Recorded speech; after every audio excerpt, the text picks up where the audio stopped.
Jeremy Bentham, Foundation of Utilitarianism. Jeremy Bentham, 1748–1832, a leading English philosopher and jurist, is best known for founding modern utilitarianism. His work has had a significant impact on ethics, political theory, and law. Bentham's philosophy revolves around the principle of utility, which suggests that the moral worth of an action is determined by its contribution to overall happiness. His ideas paved the way for later utilitarians like John Stuart Mill, and they remain highly relevant today in discussions about justice, governance, and ethics. The principle of utility, greatest happiness principle. Bentham's most important philosophical contribution is the principle of utility, which he famously summarized as, "It is the greatest happiness of the greatest number that is the measure of right and wrong." Bentham, 1789. According to this principle, an action is morally right if it tends to promote happiness and wrong if it tends to produce the opposite, pain or suffering. Bentham equates happiness with pleasure and the absence of pain, advocating that governments and laws should aim to maximize the happiness of the people they govern. Example: in policy making, Bentham's principle of utility is often invoked in cost-benefit analyses. For instance, when a government decides to allocate resources to public health over defense spending, the decision can be seen as following Bentham's logic, since improving healthcare will likely result in greater happiness for a larger portion of the population. Relevance in daily life. In everyday decision-making, Bentham's utilitarian approach encourages people to think beyond their personal happiness and consider the wider consequences of their actions. For example, when individuals donate to charity or engage in volunteering, they are often guided by a utilitarian ethos, seeking to promote the welfare of others. Hedonic calculus. Bentham believed that happiness, or utility, could be quantified. He developed what he called the hedonic calculus, a method for measuring pleasure and pain in order to determine the best course of action. The calculus involves considering factors such as intensity, duration, certainty, propinquity, nearness in time, fecundity, ability to produce more pleasure, purity, freedom from pain, and extent, number of people affected. Example: imagine a government weighing whether to build a new road or invest in public transport. Using Bentham's hedonic calculus, policymakers would measure the pleasure and pain associated with each option. The road might provide immediate satisfaction to drivers, but public transport could provide long-term benefits for more people while reducing pollution, a negative outcome associated with roads. Relevance in daily life. The concept of hedonic calculus has practical applications in ethics, economics, and decision-making. When individuals make choices, such as buying a car or traveling by public transport, they often implicitly engage in a similar process of weighing the benefits and drawbacks of each option. Legal reform and penal theory. Bentham had strong views on law and punishment.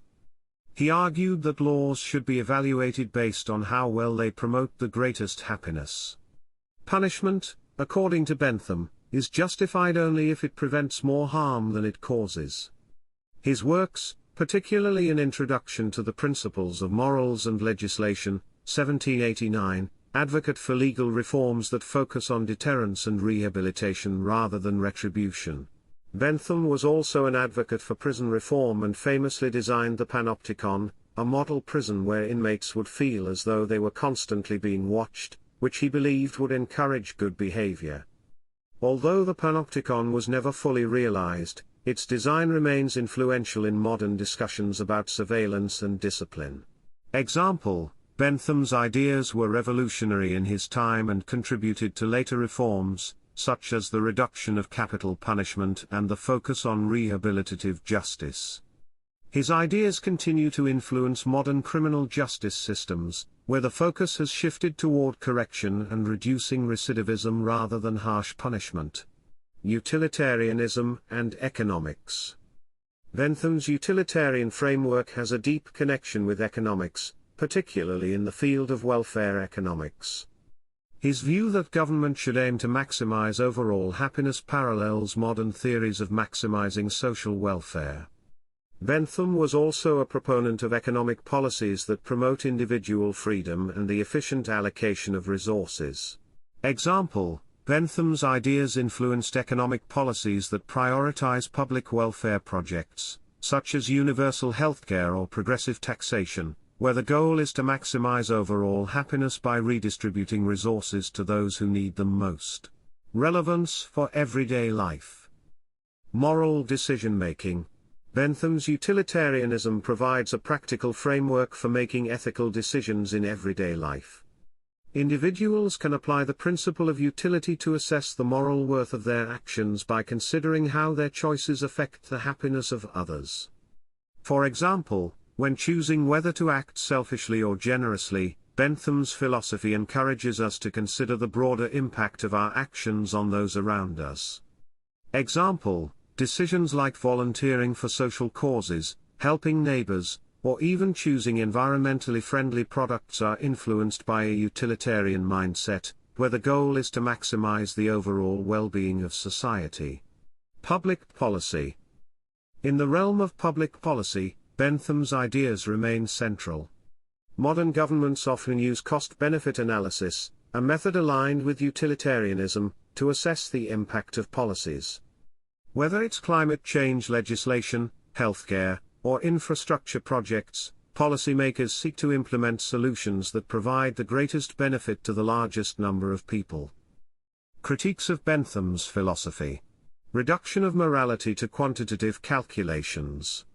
One of the major criticisms of Bentham's utilitarianism is that it reduces morality to a cold, mathematical calculation, ignoring the qualitative differences in types of pleasure and pain.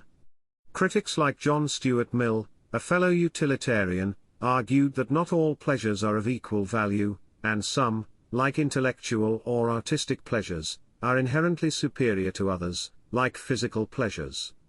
Mill's qualitative utilitarianism sought to address this by introducing a hierarchy of pleasures. Mill, 1863.